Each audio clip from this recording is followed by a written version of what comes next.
Good morning विद्यार्थियों। हम पढ़ रहे हैं पाठ 11 विनिर्माण उद्योग। कल हमने पाठ 11 में विनिर्माण उद्योग का परिचय जाना था। परिचय के बाद हमने देखा कि किस प्रकार विनिर्माण उद्योग जो है अब वर्तमान जो है अर्थव्यवस्था का आधार स्तंभ है, या वर्तमान अर्थव्यवस्था को, आधुनिक अर्थव्यवस्था को गति प्रदान करते हैं। उसके बाद हमने प्राचीन भारत के बारे में भी जाना कि प्राचीन भारत में किस प्रकार से जो है उद्योगों का विकास हुआ था, ये हमने देखा। तो अब देखो आप, जैसे प्राचीन भारत का ये एक प्रश्न तो आपके यहाँ ऊपर ही बन जाएगा कि उद्योग किसे कहते हैं, और दूसरा प्रश्न आपके यहाँ पर बनेगा ये वर्तमान अर्थव्यवस्था के आधार स्तंभों की महत्वपूर्ण कड़ी है विनिर्माण उद्योग, क्यों है, उसका उत्तर आपके यहाँ प्रश्न नंबर 2 बनेगा, जिसमें क्यों है वर्तमान अर्थव्यवस्था की महत्वपूर्ण कड़ी क्यों कहा जाता है विनिर्माण उद्योग को। उसका उत्तर है कि यहाँ इससे जो है रोजगार का सृजन होता है और उत्पादन से व्यापार विकसित होता है, और व्यापार से संबंधित अन्य घटक जो है जैसे परिवहन आदि, उनका भी विकास होता है, जिससे अर्थव्यवस्था आगे बढ़ती है। फिर हमने देखा कि प्राचीन भारत में भी हमारे उद्योग विकसित थे। उसके उदाहरण क्या है, सिंधु घाटी सभ्यता में जो है बने हुए बर्तन, और ये जो कांसे की मूर्तियाँ वगैरह है, कुतुब मीनार के पास लोहा स्तंभ है, इससे हमें पता चलता है कि प्राचीन भारत में भी उद्योग विकसित थे।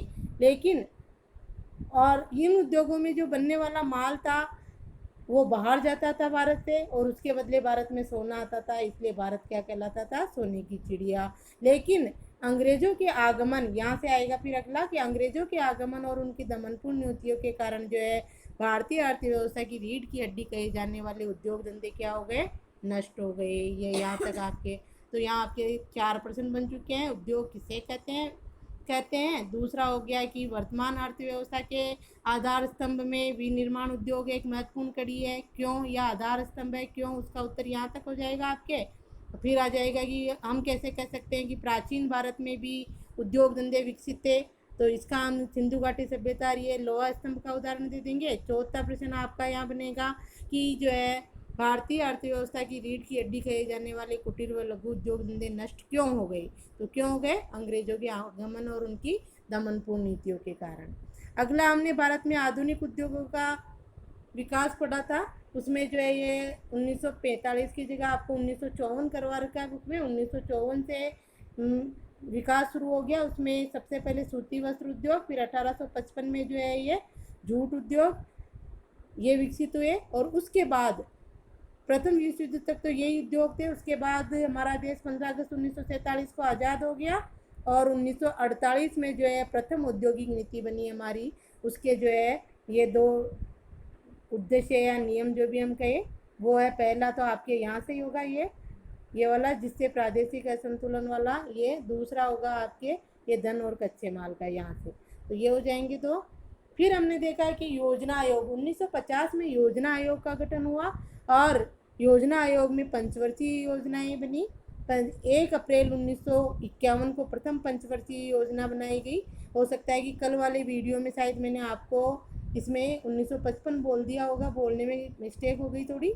तो प्रथम पंचवर्षीय योजना कब बनी, 1 अप्रैल 1951 को। उसमें जो है अनेक उद्योगों का, जैसे सूती वस्त्र उद्योग, सीमेंट उद्योग, कागज उद्योग, उनका जो है विकास हुआ, उनके विकास पर बल दिया गया।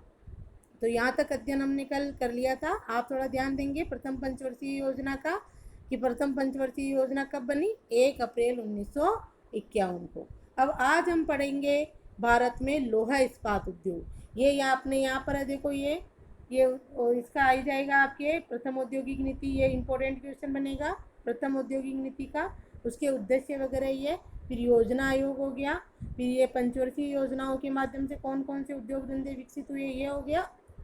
तो इनमें सूती वस्त्र उद्योग, सीमेंट उद्योग, कागज उद्योग, चीनी उद्योग जो है ये हैं जो हमारे स्वतंत्रता के बाद विकसित हुए थे। तो इसमें आज हम पढ़ेंगे भारत में लोहा इस्पात उद्योग। भारत में लोहा इस्पात उद्योग के बारे में हम जानेंगे। तो देखो, यह उद्योग भारत ही नहीं विश्व में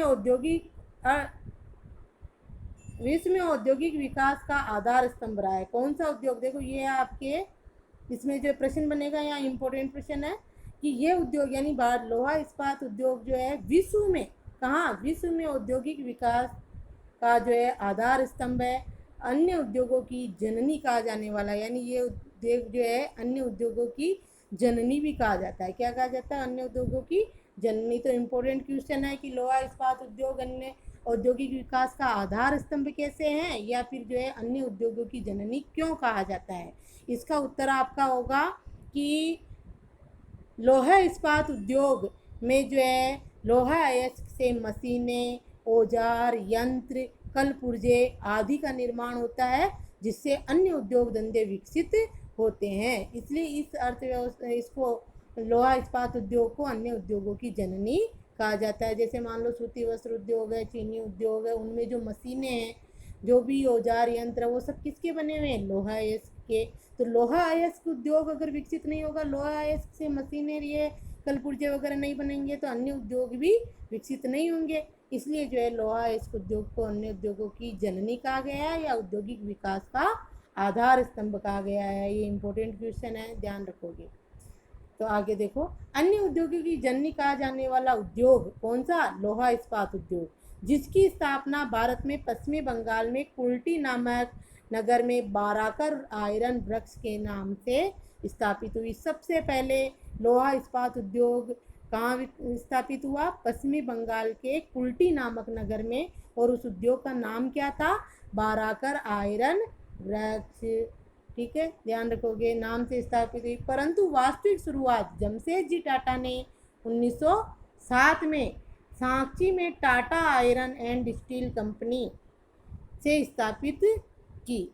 वास्तविक शुरुआत, वैसे तो पहला उद्योग कब कहाँ बन गया? कुल्टी में, बाराकर आयरन वृक्ष के। यहीं से आप भारत में लोहा इस्पात उद्योग का विकास, ये प्रश्न बनेगा, इसमें आप यहीं से लिखोगे भारत में लोहा इस्पात उद्योग के विकास का आंसर यहीं से कि भारत में पश्चिमी बंगाल में कुल्टी नामक नगर में बाराकर आयरन वृक्ष के नाम से प्रथम उद्योग स्थापित हुआ।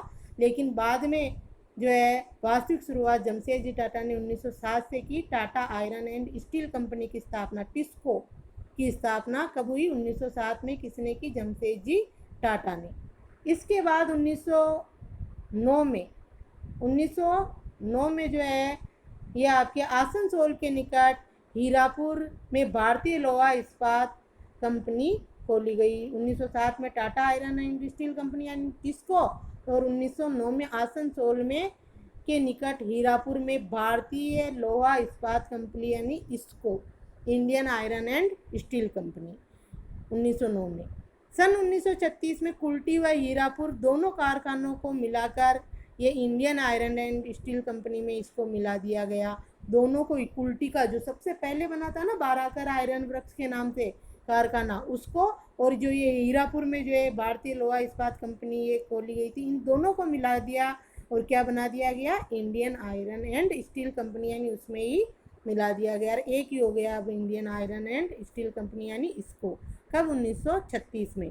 सन 1937 में बर्नपुर में स्टील कॉरपोरेशन ऑफ बंगाल की स्थापना की गई। 1937 में की गई तथा 1953 में इसे इसको में मिला दिया गया। इसको भी किस में मिला दिया गया? बर्नपुर में जो कॉरपोरेशन, बर्नपुर में स्टील कॉरपोरेशन ऑफ बंगाल की स्थापना हुई 1937 में, उसको 1953 में इसको में मिला दिया। इसको कौन सा? ये Indian iron and steel company, जिसकी स्थापना 1936 में हुई थी। किसको मिलाकर? कुल्टी और हीरापुर के कारखानों को मिलाकर। अब उसमें और कौन सा मिल गया? ये बर्नपुर का मिल गया, और ये सब मिलकर क्या बन गए? इसको, यानी iron Indian iron and steel company. इसको का पूरा नाम क्या है? ये Indian iron and steel company. TISCO का पूरा नाम Tata iron and steel company. इस प्रकार से लोहा इस्पात उद्योग की शुरुआत 20वीं सदी में हुई। अब आपके यहाँ भी एक प्रश्न बनता है कि लोहा इस्पात उद्योग की शुरुआत 20वीं सदी में हुई, स्पष्ट कीजिए।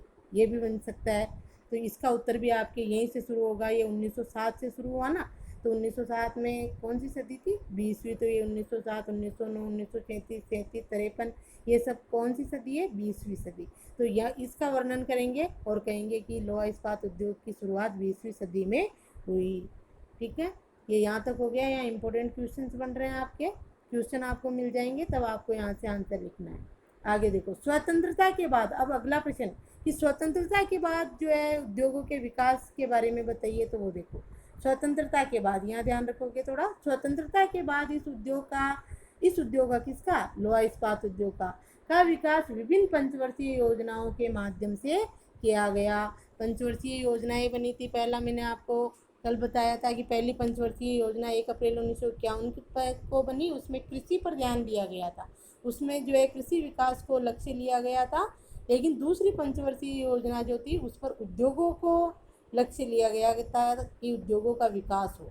तो उसमें देखो, विभिन्न पंचवर्षीय योजनाओं के माध्यम से किया गया, जिसमें द्वितीय पंचवर्षीय योजना कौन सी, ये द्वितीय पंचवर्षीय योजना में ब्रिटिश के सहयोग से दुर्गापुरा पर कारखाना बना, जो कहाँ है, पश्चिमी बंगाल में। जर्मनी के सहयोग से राउरकेला उड़ीसा में, तथा रूस के सहयोग से भिलाई छत्तीसगढ़ में कारखाने स्थापित किए गए। अब यहाँ भी इम्पोर्टेंट क्वेश्चन कि दूसरी पंचवर्षीय योजना में कौन कौन से लोहा इस्पात उद्योगों की स्थापना हुई। तो आप क्या लिखोगे, द्वितीय पंचवर्षीय योजना में दुर्गापुरा पश्चिमी बंगाल, राउरकेला उड़ीसा और भिलाई छत्तीसगढ़ लोहा इस्पात उद्योगों की स्थापना हुई। किसकी स्थापना किसके सहयोग से हुई, ये भी पूछा जा सकता है। तो ब्रिटिश के सहयोग से दुर्गापुरा पश्चिमी बंगाल में, तो जर्मनी के सहयोग से राउरकेला उड़ीसा में, और रूस के सहयोग से भिलाई छत्तीसगढ़ में। दूसरी पंचवर्षीय योजना में ये लोहा इस्पात उद्योग स्थापित हुए। और ये प्रश्न पूछ रहे कि स्वतंत्रता के बाद उद्योगों का विकास, तो भी आपको यही बताना है। देखो आगे, आरंभ में इनकी क्षमता 10 लाख टन थी, बाद में इनकी क्षमता बढ़कर 16 लाख टन कर दी गई।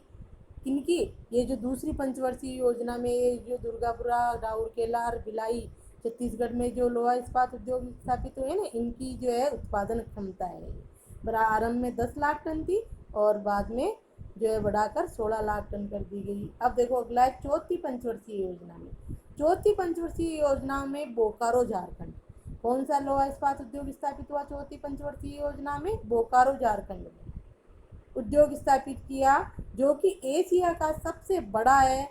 1973 में इस उद्योग में गुणात्मक वृद्धि के उद्देश्य से स्टील अथॉरिटी ऑफ इंडिया अर्थात सेल का पूरा नाम है ये, सेल का पूरा नाम क्या है, सेल, देखो सेल का पूरा नाम स्टील, ऐसे स्टील अथॉरिटी ऑफ इंडिया। तो ये सेल क्या है, ये प्रश्न पूछा जा सकता है। सेल की स्थापना कब हुई 1973 में, क्यों हुई, उसका उत्तर है उद्योगों में गुणात्मक वृद्धि करने के उद्देश्य से स्टील अथॉरिटी ऑफ इंडिया अर्थात सेल की स्थापना की गई, जो देश के सार्वजनिक क्षेत्र के सभी कारखानों का प्रशासनिक कार्य करता है। इसमें 3 और कारखाने विशाखापट्टनम आंध्र प्रदेश, ध्यान रखोगे, सेलम तमिलनाडु और विजयनगर कर्नाटक को भी शामिल किया गया, किसमें, सेल में। तो ये सेल का भी इम्पोर्टेंट क्वेश्चन है। सेल क्या है, सेल एक कंपनी है जिसमें लोहा इस्पात उद्योगों के में जो है गुणवत्ता में वृद्धि के उद्देश्य से इसकी स्थापना की गई थी। ये सार्वजनिक क्षेत्र का जो है कि कारखानों पर अपना प्रशासनिक नियंत्रण रखता है, कौन, सेल। तो सेल के बारे में आप ये 1973 से ही बता सकते हो। और सेल क्या है इसके बारे में, और इसमें कौन कौन से कारखाने आते हैं, बोकारो झारखंड का, विशाखापट्टनम आंध्र प्रदेश, सेलम तमिलनाडु, विजयनगर कर्नाटक, इनको भी इसमें शामिल किया गया। इन सभी कारखानों का प्रशासनिक कार्य कौन करता है, सेल यानी स्टील अथॉरिटी ऑफ इंडिया। आगे देखो, ये उद्योग कच्चे माल तथा सस्ते परिवहन पर आधारित उद्योग है, कौन सा, लोहा इस्पात उद्योग। इस कारण इसकी स्थापना कच्चे माल, अब ये भी ध्यान रखोगे, लोहा इस्पात उद्योग की स्थापना कहाँ की जाती है, इसकी स्थापना किसकी, लोहा इस्पात उद्योग की। इसकी स्थापना कच्चे माल अर्थात लोहा, अयस्क, कोयला, मैग्नीज तथा कम परिवहन अर्थात खानों के समीप क्षेत्रों के समीप होती है। भारत में लोहा इस्पात उद्योग की निम्न इकाइयाँ हैं, वो आगे अपन सारणी देखेंगे। तो ये जो है भारत में लोहा इस्पात उद्योग स्थापित करने की अनुकूल परिस्थितियाँ, या भारत में लोहा इस्पात उद्योग जो है कहाँ पर स्थापित किए जाते हैं उसके बारे में है। तो कहाँ किए जाएंगे? जहाँ पर आसानी से कच्चा माल प्राप्त हो जाता है। कच्चा माल क्या क्या है? लोहा, यस, कोयला, मैग्नीज आदि प्राप्त हो जाते हैं। परिवहन आसानी से मिल जाता है। उन खानों के समीप जो है इन कारखानों की स्थापना की जाती है। ठीक है, तो यहाँ तक के प्रश्न आपको होमवर्क कल मिल जाएगा, यहाँ तक देख लो और सारा आपको जो है ढंग से देखना है, याद करना है।